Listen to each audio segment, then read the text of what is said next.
Welcome to the Fabulous 413. I'm Khalees Smith. And I'm Monty Belmonte. We're going to mostly ignore the Supreme Court hearing from earlier today. Full of doom. Yes. But later in the show, we'll explore the Lift Every Voice speaker series, which starts next week, and we'll see a slew of notable folks in social justice, history, and more come to Springfield to expand all of our horizons. We'll be joined by organizer and host Bishop Talbert Swan II, producer Ayanna Crawford, and the first speaker in this series, Domingo Guyton. And possibly First Lady. First Lady of, well. Yes, that's well. Also, we'll have our weekly chat with Representative Jim McGovern, where he'll tackle a listener question about forever chemicals, the recent failed impeachment attempt by the Republican majority, and a celebrity acknowledgement on the platform formerly known as Twitter. But right now, we're exploring an event happening this Sunday in Northampton. It's at a church, but don't be alarmed. It's still cool and for everybody. On February 11th, College Church in Northampton will present Black History from Christian Abolitionism to White Fragility, featuring music and speakers and a focus on the intersection of faith with the legacy of slavery. And joining us to talk about the presentation are Marcia Morris and Bob Myers, who are co-chairs for the event, as well as Northampton City Councilor at Large Garrick Perry, and one of the featured speakers at the event, State Representative Lindsay Sabadosa, in the car coming back from Beacon Hill right now. Thank you all so much for joining us. Garrick, City Councilor at Large, Force, as we like to call you, our representative in Northampton. You were the first to bring our attention to this, and this is sort of an outgrowth of a committee to study racialized harms to Black residents and workers in Northampton, or it's at least part of that conversation? Yeah. So first, Monty and Khalees, thanks for having me again. It's always a pleasure to see your faces. Welcome back. And yeah, so this is sort of an outgrowth of some of the work that we've been doing. I'm on the select committee with Marcia Morris, as well as a number of other residents throughout our community. And one of the things we've been looking at are places in which people of color, Black people, gather, and churches have always been that place. And so I wanted to, during this Black History Month, kind of bring this to people's attention and highlight some of the places where we can continue to build community and also have conversations kind of connected to reparations movement as well. And we talked a lot about that on the show yesterday, and I think it'll be a continuing conversation. And Amherst has become, and Northampton as well, a template that I know even Congressman McGovern, who joins us later, has used to try to bring up the flagpole to the federal government to say these are the type of conversations we're going to be having. Marcia, what's your role in this, and what will you be bringing to the event this Sunday at College Church? Well, thank you. I am a commissioner on the reparations group, and I'm also a co-chair of the Slavery and Christianity team for College Church. And we've been working on this for about a year. We've been working on the issue of history of slavery in the North, and specifically in Northampton. A lot of people don't talk about the slavery in the North. They think of it as just a Southern issue, and the North was very much involved in the slave trade route, and so our church wanted to explore that. And so I worked with several people from my church, and we got a team up and rolling, and that's how we got going on this. This is actually going to be our final project for this. We've looked at Pastor Edwards, which is a well-known pastor from Western Mass, and the fact that he was a slaver, and not very many people knew that. And we looked at different kinds of communications, and we worked on doing what we call the Native American talking stick technology, which I learned some years ago. And we did a communication around some issues around race. And we also talked about Juneteenth and what the real meaning of Juneteenth is, and the fact that African Americans don't really celebrate July 4th as our emancipation, so to speak, and that Juneteenth has become that date. So this will be the final thing that we do for our church, and I'm here with my co-chair who has been on this walk with me. And Bob has been very kind to work with me. We are from a mostly white church. And it's hard to tell for the radio audience, but Bob and I are the only white people in the room right now. And white fragility is one of the things that will be discussed. We will talk with Lindsay Sabadosa, our representative, in just a minute, too. But Bob, tell us your role in this and being a white person involved in this conversation and what that's meant through your church. Yeah, well, I mostly have done what Marcia tells me to do. But That's a good first move. You know, there's just been a very nice flow to this because back in 2020, after Breonna Taylor and George Floyd were killed, the pastor and the elder board of our church really got a genuine conviction that, you know, we really needed to look at the history of racism within the church.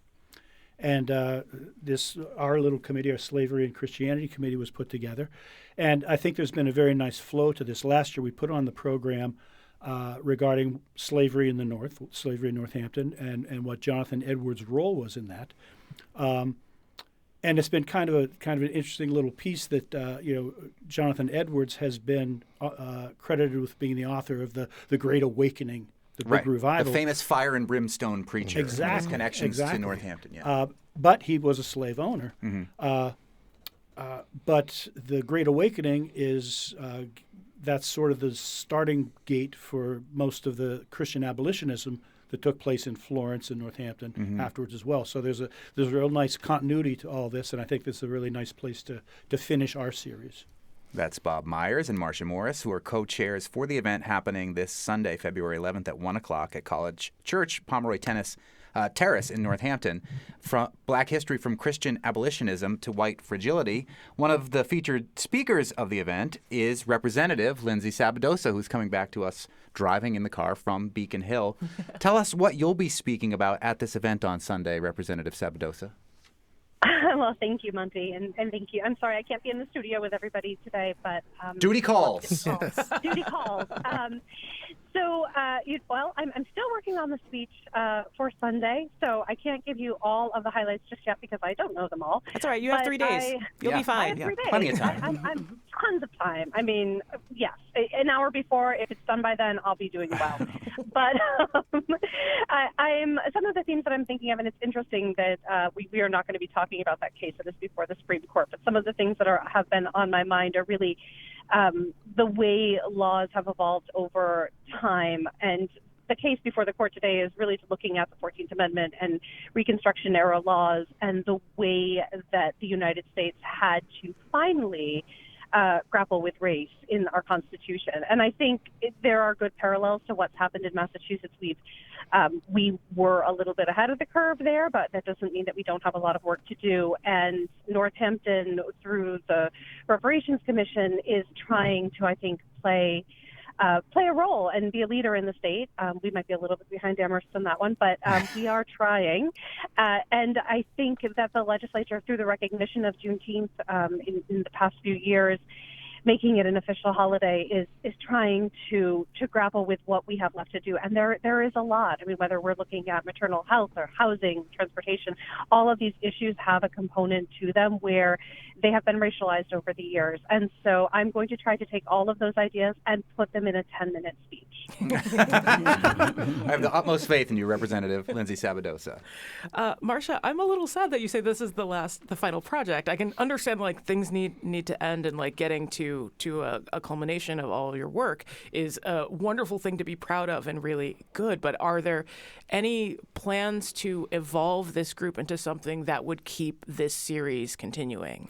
Well, in terms of the church, yes, the work will continue within the church. This was just one idea that came out of the discussion like Bob talked about from our elders deciding to do the position paper. I also am a commissioner on the reparations team for Northampton, and that work, we're gearing up to do to look at the harms done in Northampton, and I will be playing a key role in helping that team do that and get our process together. So my time will shift to that, but the next piece for our church will be another team. We'll be looking at race and trying to do reconciliation within the church. So the work won't stop within the church, but my time will shift. There you go. It's interesting. We talked to folks from the documentary The Cost of Inheritance, which there'll be a screening that NEPM is promoting on Tuesday in Springfield. And that talks about two important things that you've been talking about in regards to this event that's happening at College Church on Sunday. One is the church's responsibility in slavery. One of the things the documentary brought to my attention was just how large the Jesuit, not your necessarily flavor of Christianity, but how involved that church was in slavery, and also talks a lot about contemporary folks dealing with their white fragility. The name of this event is Black History, from Christian Abolitionism to White Fragility. I don't know whether I should be talking about white fragility, or the Black folks that are part of this conversation should begin. But talk about, I guess, maybe Garrick or Marcia. I mean, we are properly coming at the appropriate ends of this conversation, because like we don't necessarily have experience feeling it, but experiencing it as it comes, like and hits us with interactions. And you have experience like feeling it and trying not to make those hopefully not to make those interactions real uncomfortable for everybody involved. Exactly. So maybe that's where we should start. How has white fragility manifested itself in a way, in your experience going through life in a Black body in Northampton, in a predominantly white church setting?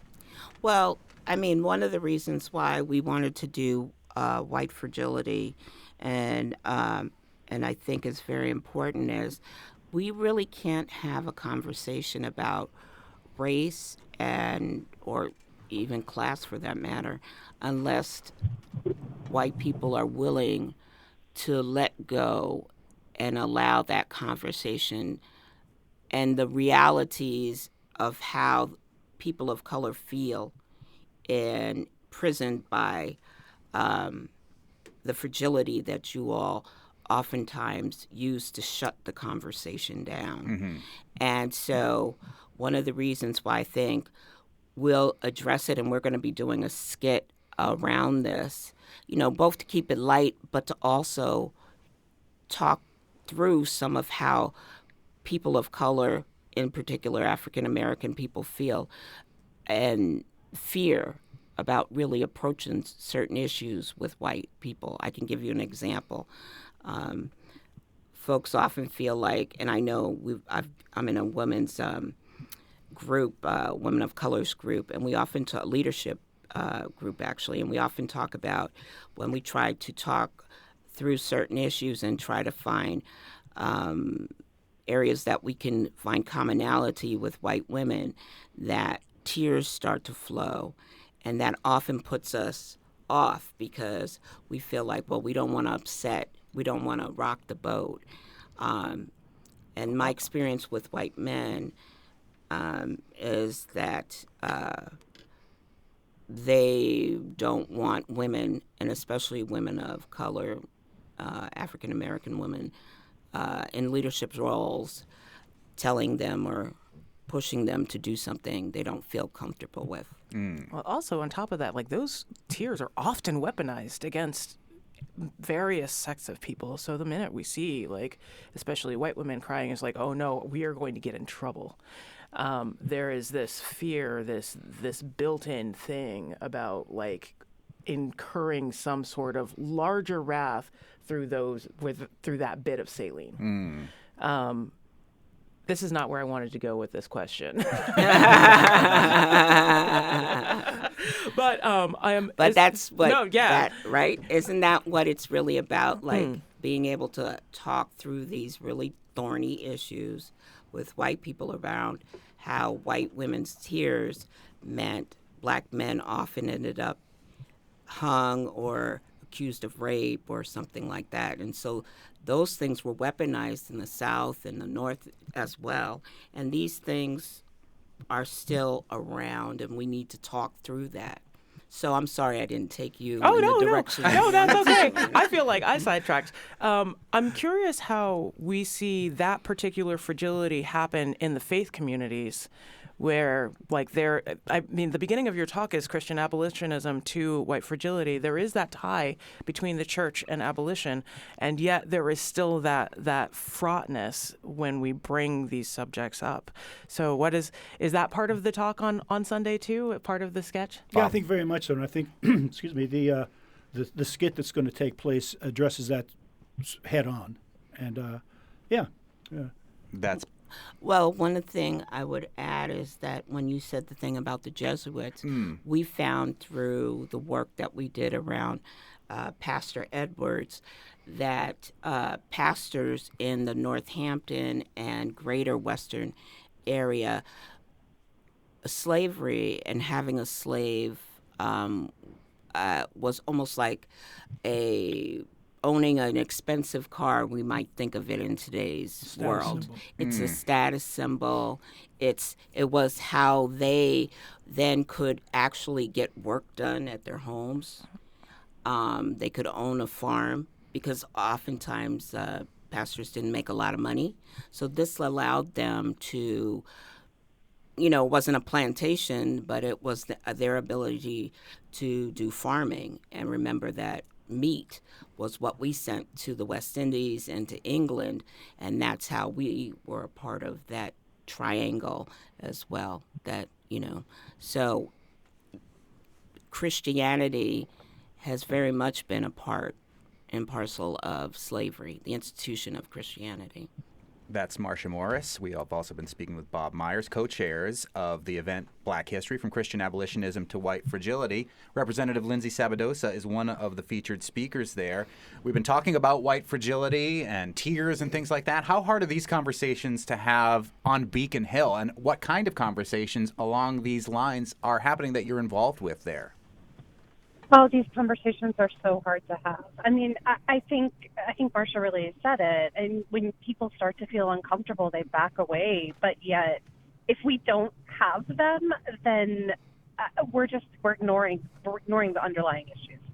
So I think that you would be hard pressed to find a group of legislators and staff willing to sit around to talk about how uncomfortable crying can be. But I hope that is going to start to change.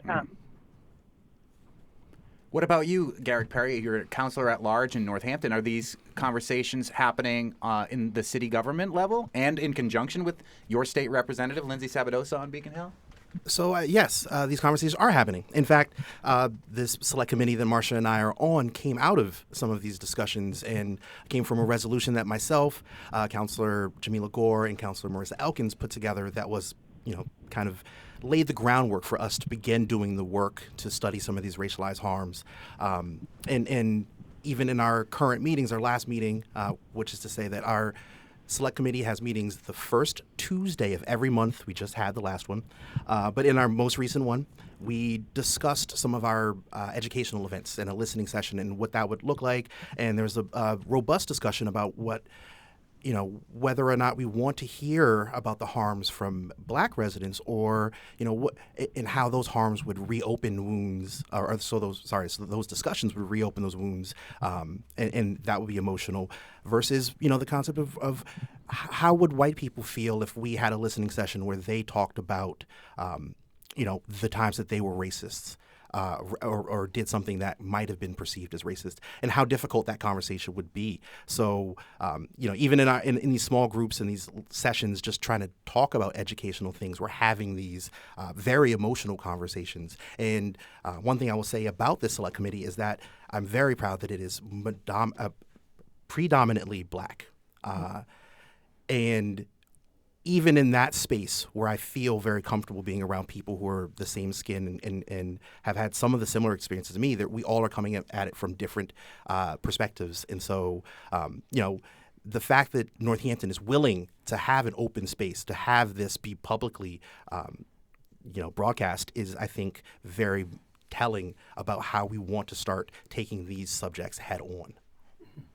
Northampton City Councilor at Large, Garrick Perry, who brought this event to our attention, joins us. The event is From Christian Abolitionism to White Fragility. It's this Sunday, February 11th at 1 o'clock. The flyer promises you'll be home in time for the Superb Owl, if that matters to you. It will feature a keynote address by Representative Lindsay Sabadosa. We didn't even get to talk about how awesome it is that Evelyn Harris is going to be singing. Well, that was what I was about to set up right now. Evelyn Harris of Sweet Honey in the Rock, of the Young at Heart Chorus, our dear friend, is going to be performing there. There will also be from the Forbes Library historian Elise Bernier-Feely talking more about the history of this. We've been joined as well by the co-chairs of the event, Marcia Morris and Bob Myers.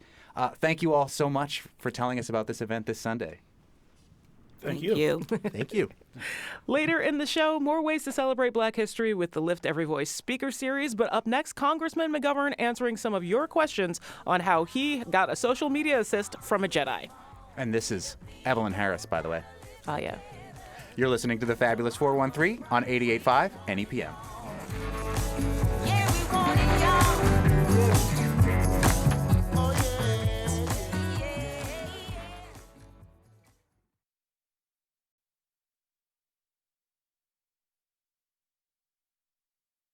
Time for our weekly check-in with U.S. Congressman from the 2nd Congressional District of Massachusetts, the ranking member of the Rules Committee, and somebody who is getting an assist from the greatest Jedi in the galaxy. We are definitely going to get to that conversation in a little bit, but we'll start with something a little more serious, and we'll get to some of your listener questions, too. House Republicans this week suffering what I think amounts to an embarrassing setback when they failed to impeach Homeland Security Secretary Alejandro Mayorkas, claiming that he's not living up to his job in regards to what's happening at the border. Meanwhile, a bipartisan border bill fails, largely in the Senate, with an assist from Senators Markey and Warren of Massachusetts in that failure. First, let's get to the border. If this bill were to be voted on in the House, what was your take? Would you have voted along with Markey and Warren? Would it have done more harm than good, as they seemed to indicate? Or was this a good compromise? Yeah, well, first, there's a lot in the bill that's okay, and there's a lot in the bill that's not okay. I mean, quite frankly, it gave me a lot of angst. You know, it's 325 pages long. I think I get to page 100 before it became clear that it was going nowhere. Not only did the Speaker of the House say he would never bring any immigration bill up to vote before the election, but then Mitch McConnell did a flip-flop saying, we think the Senate should consider it. Then he went to, I think the Senate should kill it. Look, here's the deal. This is basically everything the Republicans wanted. This would have given the President of the United States the authority to shut down the border. That's what Republicans have been asking for. And they get everything they want, and it's like being a spoiled child. You get everything you want, and then it's not enough. My response to all of this is, from now on, if people want to complain about the border and about the number of people illegally crossing, or you want to talk about fentanyl or whatever, the Republicans now own it. They basically said, we want to do nothing. We want the issue for an election, but we do not want to be part of solving the problem. There you have it. I mean, this is dead. I mean, I thought at least the Senate would have voted to consider it, but it won't even be debated in the Senate. And if it were debated and passed in the Senate, the Speaker of the House has said it's dead on arrival. So that's that. This is a clown show. Oh, we're going to get to the clown show thing again, too. That has to do with Luke Skywalker as well. But let's get to a listener question. Ben Goldberg from Leverett says, hi, Jim. Like, very informal with you, which I think is, could be good. You've been Hi, Beck. You've been proactive about local food, farms, health, nutrition, food justice, etc., and you are to be applauded for that. Where are you with the growing health and environmental concerns posed by forever chemicals and microplastics permeating agricultural crops and our food supply? Can your office provide any safety guidelines? What initiatives are the feds pursuing to assign responsibility for this? It seems unfair that consumers should bear the health costs for exposure to these hazards. Well, one is, Ben should probably get a hold, we should probably connect. Look, I want to make sure the food that we all have is safe. And I'm worried about chemicals that we know of and chemicals that we don't know of that contaminate our food. It's one of the reasons why I've been very involved in this battle to control PFAS, which is in everything. But I would urge him to maybe get a hold of me or call my Washington office, and we can figure out how we can be helpful. Well, I can get your office in touch with Ben, and if you have a question like Ben did for the congressman, you can email it to us at thefab413@nepm.org. There is a question for you that was not given to me, but in an open letter to the Greenfield Recorder. Did you happen to see this open letter? Has this come across your transom, Congressman? I haven't seen it yet, but tell me about it. Okay.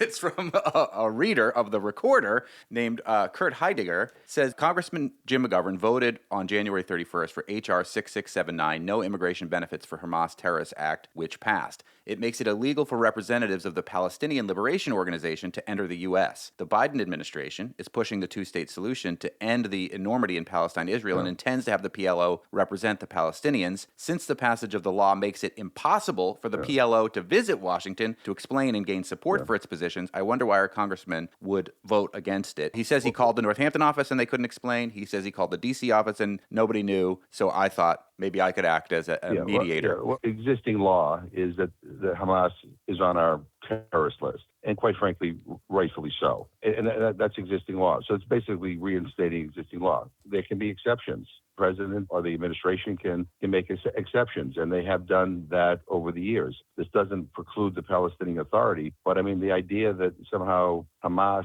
should be able to, people from Hamas should be able to come into the United States anytime they want to, given their record, by the way, which has not only been horrific to Israel, but has been horrific to the Palestinians. I have friends in Gaza who have told me that Hamas has been a disaster. Well, let me stop you right there for a second, because I think Kurt's question has less to do with Hamas and more to do with the PLO. It seems that the PLO, well, first of all, the PLO is not representing the Palestinians. It's the Palestinian Authority that is, and they're not. But the PLO, there have been over the years, there have been exceptions that have been made over and over and over again for representatives of the PLO to be able to come to the United States. So if anybody wants to come to the United States to talk about how we end the violence, I'm fine with the administration granting a waiver. But this is existing law, and it is a reinstatement of existing law. Republicans thought it was important to bring it up. I'm not going to vote on a bill that would basically say that we should repeal taking Hamas in particular off the terrorist list. What you're saying to Kurt, who wrote this letter, is that if members of the PLO who could become one of the governing bodies in a two-state solution were here as emissaries to negotiate that, there would be caveats in this bill that would allow for that to happen. Absolutely. And over the years, we have made exceptions,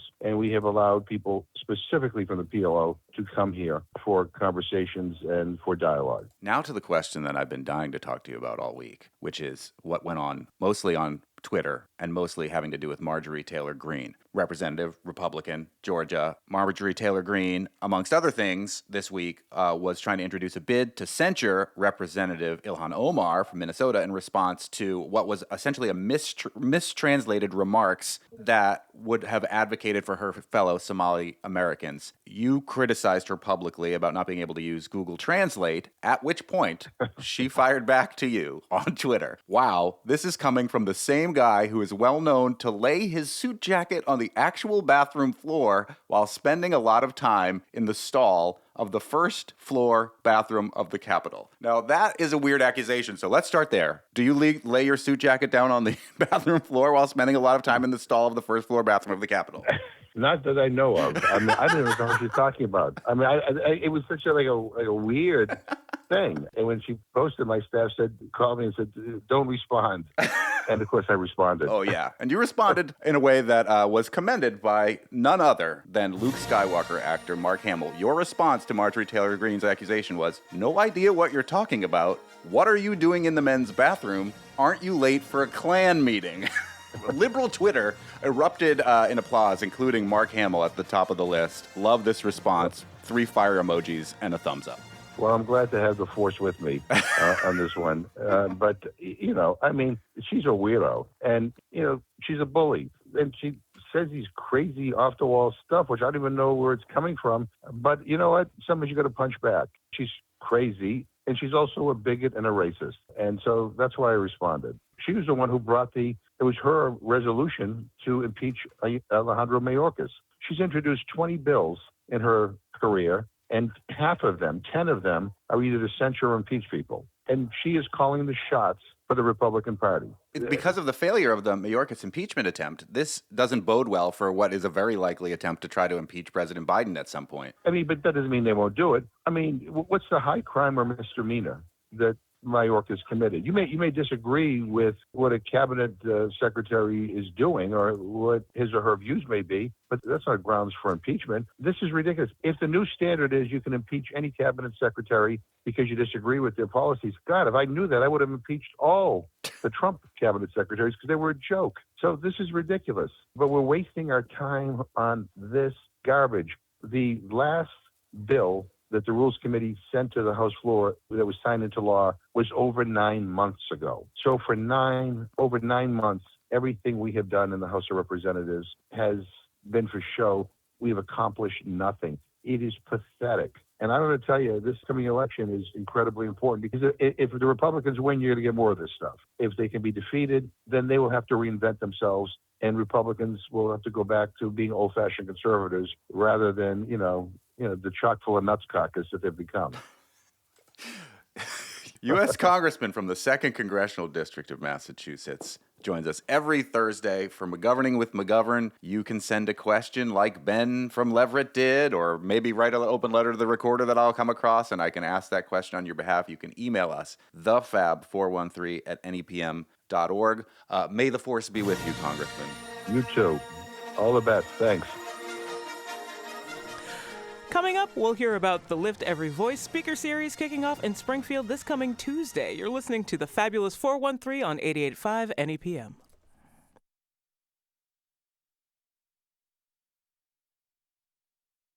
The Fabulous 413 podcast is funded by Northeast Solar, helping customers make the switch to solar for savings, energy security, and tax incentives. Learn more at northeast-solar.com. Lift every voice and sing. Welcome back to the Fabulous 413. I'm Khalees Smith. And I'm Monty Belmonte. The Spring of Hope Church in Springfield presents the Lift Every Voice speaker series. This year's theme, a challenge to stand on the right side of history. The series was established in 2011 in honor of African American History Month. The lecture series gives the greater Springfield community direct contact with the important ideas of our times and with people who have contributed much to modern thought. The series endeavors to elevate Black voices to break down racial inequality. And joining us is one of the hosts of the series, along with his First Lady, Cynthia, who's in our green room. Shout out. Bishop Talbert Swan II, pastor of the Spring of Hope Church of God in Christ. He's also the president of the Greater Springfield NAACP and is a radio host who, when I pull myself away from NEPM every Monday and Friday morning, I listen to on WTCC. I know, I get to listen to it on my way down to the station. It's wonderful. Not that we listen to anything other than NEPM, but every once in a while when the bishop is we branch on, out. we put the bishop on. It's good to have variety. Yeah. We also welcome back to the show Ms. Ayanna C. Crawford, president of AC Consulting and Media, founder of Take the Mic, and organizer of the Lift Every Voice series. And we're happy to have the series' first speaker, Domingo Guyton, professor at Boston campus and Worcester State University. Professor Guyton is well-rounded in African-American history and how it relates to the current hip-hop generation. Earlier years of Guyton's life were documented in 2 books. He is the producer of over 200 songs. His music has appeared in several TV shows and movies. For 6 years, he was the drummer for Grammy Award-winning group Tavares and the producer and director of 3 award-winning films. Thank you all so much for joining us today. Glad to be here. Glad to have you on our airwaves, Bishop Swan. So you're one of the founders of this series that started back now 12, 13 years ago at this point. What made you want to start this series? So, back in the 90s, we used to do a number of events centered around Black History Month. And around this time, I was looking at trying to see what was happening, and there was not much going on. Mm-hmm. And so I got this idea while I'm riding down Alden Street. You know what? I need to do something for Black History Month, and this came to mind. Mm-hmm. And we started it in 2011. Our first speaker was Dr. John Bracey from the University of Massachusetts in 2011, and we've been going strong ever since, and this is our 14th annual. Excellent. What are some highlights from over the years that you remember most? Oh, man, a whole lot of them. Sister Soldier was a big event. Standing room only in the place, of course. Dr. Jawanza Kunjufu has always came and brought a relevant message. Tim Wise always packs the place out. And so it's run the gamut from award-winning actors like Clifton Davis to hip-hop pioneers like Moni Love. So we've had the gamut of speakers that have come and talked about a number of relevant topics throughout the year and challenged our community. Right. And we are lucky to have the first speaker with us who also comes from a hip-hop background and from the Boston area originally, right? Domingo Guyton, who's the first speaker this coming February 13th, next week, Tuesday. Yes, sir. Tell us about growing up in Boston.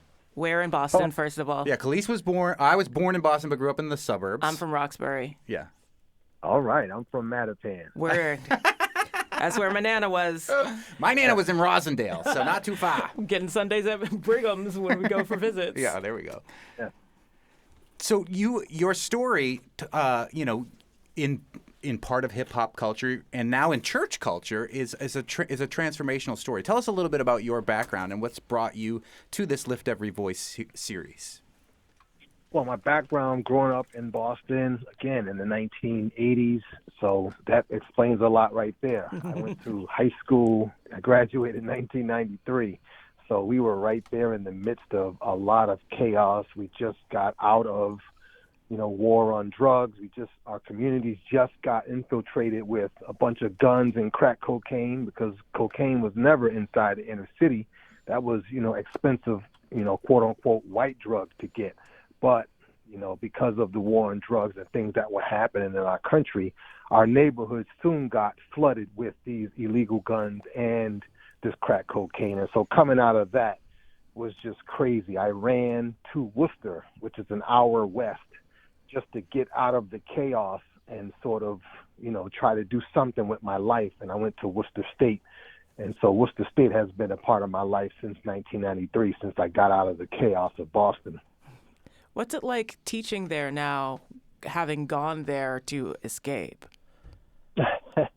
It's beautiful. It's been. I'm currently in Atlanta, Georgia. So I've been here for 10 years. When I left Worcester, it was 2014, and I came to Atlanta to work on a feature film. Mm-hmm. But I've kept a great relationship with Worcester, and they have me actually teaching a class which is called the Sociology of Hip Hop, and I'm doing it virtually. And so I'm able to do it from my home here in Atlanta and still being connected to Worcester. And I'm actually teaching a class right down the street from where our series is happening in Springfield. It's at Commerce High School. Oh, nice. Springfield. So I'm teaching a class there called Sociology of Hip Hop. So this has been a great, just all these dots that are connecting. Have the different hip hop communities that, like the one from Boston, there's a very small but still there one in Worcester, and the one that you've come into in Atlanta, affected the way that you structure and teach your class?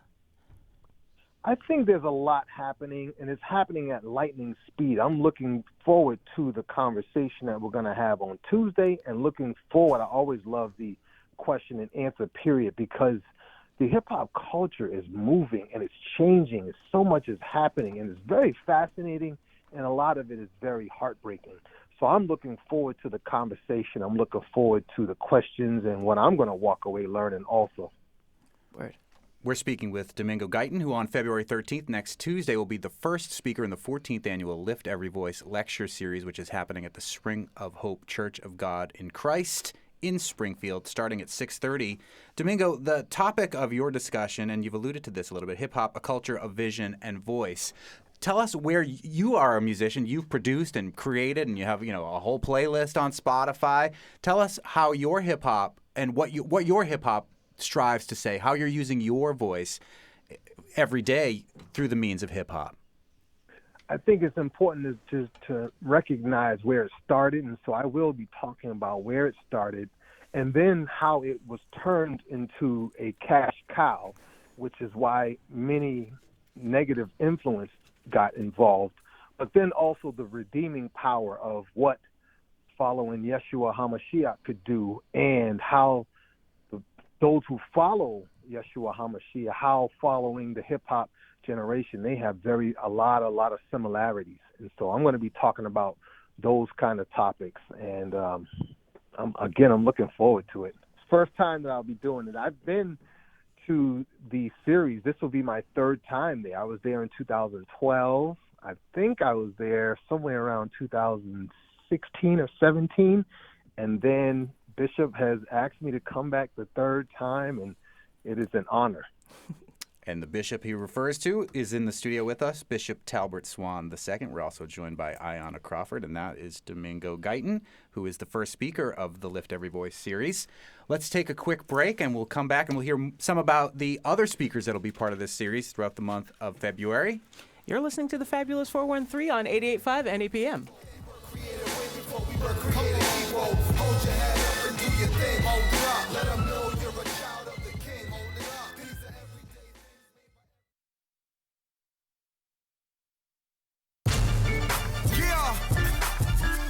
Back You're listening to the music of Domingo Guyton, who is the first speaker at the Lift Every Voice lecture series starting next Tuesday at the Spring of Hope Church of God in Christ in Springfield. And we are joined by one of the hosts, Bishop Talbert Swan from that church, his First Lady in the green room right now. We're also joined by the host for the 13th Lift Every Voice series, Ayanna Crawford.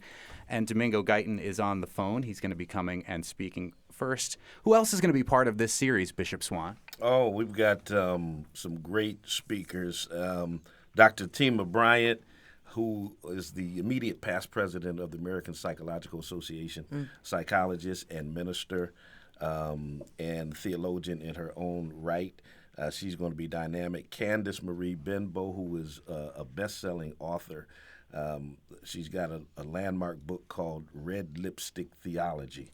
You need to check that out. She's going to be one of our speakers. And Mike McBride, friend of mine, who's also a anti-gun violence advocate, the director of Live Free USA. He's going to be coming in. He's going to be meeting with groups in our community that are working against gun violence, and his lecture that evening is going to be talking about shifting the culture of violence. And then we have another speaker who's on a separate docket called Lifting Silenced Voices, and that is Linda Sarsour, who is going to be talking about the situation in Israel with the Palestinians, and that's going to be moderated by Dr. Almakar Shabazz. So it's going to be a full month of great speakers. And you did say the First Lady's in the green room. Shout out to the First Lady. It's our 33rd anniversary. And happy anniversary. Happy anniversary. In 33 Happy years, anniversary, First Lady. 33 years, we haven't had a single argument. All of our arguments have been double. But she's never argued with me over what I do to better the community or to uplift black people. So shout out to First Lady. Happy anniversary. We tried to get her to come in here, but she didn't want to do it. I guess she's going to go on She TV. does look fly, though. Yeah. Yeah, she calls herself 50 Fly. Domingo Guyton, who's on the phone and who's the first speaker, we were talking about, growing up in hip-hop culture and how hip-hop culture was commandeered by essentially capitalism, by moneyed interests. Who are some of the people that you look to today who are doing things that you think are pushing hip-hop culture and a positive message forward that maybe we don't know about that we should be looking into? That's a very good question, and I'll answer with there's a gentleman by the name of Lecrae, who runs the Reach Records here in Atlanta, and he just won. He just got a Grammy. Yeah, he just got 2 Grammys actually, but he's doing some very, very interesting and positive things as far as pushing the good news and also, hip-hop, and as far as hip-hop culture and connecting with other artists who may not be Christian and doing music. So I would really put my hats off to what he's doing. And some of the things that he's also doing for Black history has been awesome as it connects to Christianity also. He's one of my favorites. Me and my sons got to hang out with him when he was here in Springfield. I'm going to look him up. I don't know him, but I saw you, Bishop, posting on Twitter about Killer Mike getting arrested at the Grammys, speaking of hip-hop and the Grammys, and we were all disappointed in that. Yeah, it's amazing to me how Killer Mike we can watch him in handcuffs after winning 3 Grammys, and we still haven't seen Trump in handcuffs after 91 indictments. That is the Bishop Talbert Swan, who is one of the hosts of the 14th Annual Lift Every Voice lecture series, which begins on Tuesday with Domingo, who is on the phone with us. Ayanna Crawford, you are going to have a focus on Black-owned businesses as part of this, too. Can you tell us a little bit about that? Absolutely. So every evening, the committee have decided to focus on a Black-owned business. And so each night, we're going to have a business that's going to come and showcase their wares and or informational things that they're doing in our community. And so we're looking forward to, on the 13th, to having Monroe Naylor Consulting Company share a little bit about her consulting company. So we're excited about this new addition that the committee has approved to have. That's great. Yeah. No. We're talking about the Lift Every Voice lecture series. It starts on Tuesday with Domingo. It continues all the way through Leap Day. So you get an extra day in February. So you get the speakers and an extra speaker with Linda Sarsour.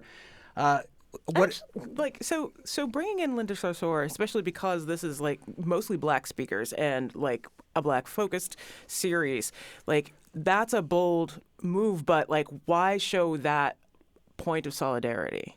Yeah, well, when we look at what's happening in Israel and the plight of the Palestinian people, Black people for eons since 1948 have stood in solidarity. When you look at the Black Panther Party, you look at Nelson Mandela said that the plight of Black South Africans could not be separated from the plight of Palestinians. They're still saying this. Absolutely. Mm-hmm. And so even today, most Black Lives Matter groups and others look at what's happening there, and it resonates with us because of the suffering that we've gone through in apartheid America. And so we're just talking about the basic humanity of people and standing in solidarity. And so Linda, of course, has worked, in civil rights and political circles in solidarity with Black folks, and she's an excellent speaker to talk about the subject, and so we're happy to bring her. We got a lot of resistance in terms of bringing Linda, but I was determined that she was coming, and she'll be here on Thursday. She's also one of the founders of the first Women's March that happened after the election of Donald Trump back in 2016. That is the Bishop Talbert Swan, the iconic voice of radio host Bishop Talbert Swan, in my opinion, from his WTCC show. And we've also got Ayanna Crawford with us. We're talking about the Lift Every Voice lecture series. Oh, so and then a series like this is really important, not just because of Black History Month and making people more aware of all the things that Black people do in the community, but especially in times of trauma when we are shown like ourselves being killed and like people have very short memories about how long that actually affects us. Like, what does a series like this do to remind people of us being here and just being regular and being excellent at the same time? Yeah, I think it brings up the pertinent issues. It reminds people when we get caught up in our day-to-day lives, sometimes things slip into the background. It reminds us of what we're yet dealing with. It also reminds us of the fact that it's not that long ago, but it also challenges us. One of the speakers I brought twice, just passed away recently, was Joe Madison. And Joe Madison would always ask the question, what are you going to do about it? And that's the challenge of these lecture series is, at the end of it, what are we going to do about it? The theme of the series is the challenge to stand on the right side of history. How is that theme going to weave itself through all of these speakers? Yeah, the Israel-Palestinian crisis, what's the right side of history? The crisis of gun violence and the extrajudicial murder of unarmed Black people, where do you stand? Do you always stand with the police, or do you stand with the community? When it comes to the argument about hip-hop and whether hip-hop is a positive influence or a negative influence in our culture, where do you stand on it? So it's challenging folks to make a choice, to not teeter-totter on the line, but to make a decision as to where they stand. It's another reason why I think it's really important that you're bringing in Tema Bryant, and just like the issue of Black mental health is becoming like more aware. Like, it's fantastic that she's a part of this. In just the few seconds we have left, Domingo Guyton, who is the first speaker this coming Tuesday, you talked to us a little bit about who you're listening to, who the bishop is listening to in the world of hip-hop. How has hip-hop helped you come from where you were to where you are now? I mean, being a individual inside the home with no, parents in the 80s, there was, those guys were like big brothers and dads. And so they were teaching us about Black history. They were teaching us about, being safe, wearing condoms. And, they were teaching us a lot of things that a man in the home should have done. And then when the exploitation and when the Telecommunication Act of 96 passed, then we see jamming this and hot that, and all the radio stations being owned by pretty much white corporations, and then they start pushing sex, drugs, violence, love of money, and we see the change happen. So it's been a great teacher for me. I've learned tremendously through a lot of the things that have happened, and I'm looking forward to share what I've learned. That's Domenico Guyton, the first speaker of the Lift Every Voice series. He'll be there on February 13th. We've also been joined by one of the hosts, the Bishop Talbert Swan II, as well as Ayanna Crawford, who was the host last year's series. Thank you both so much for joining us today. Thanks for having us. Yes, thanks for having us. Tomorrow on the show for Live Music Friday, we've got Sean Rao. It's going to be amazing. I'm Khalees Smith. I'm Monty Belmonte. We'll see you tomorrow on the Fabulous 413.